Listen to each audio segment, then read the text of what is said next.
bây giờ ra không ngày thì mà phay của mui khai đập pi qua đập pram pi qua phay pram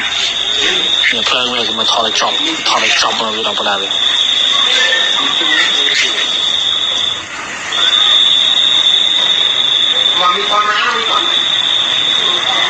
มองโพใน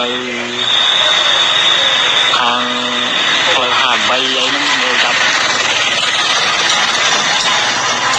ที่ไฟมุ้ยเอาละพี่ที่ปอนไฟกลางเนี่ยถอยชุบบ่าวไป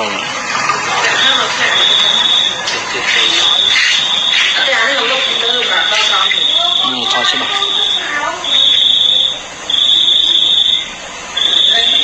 ชุบบ่าวเนี่ยนี่ชุบบ่าวแต่เนี่ยมุกแกงน้อยเนี่ยมุ้ยมันมุ้ยมัน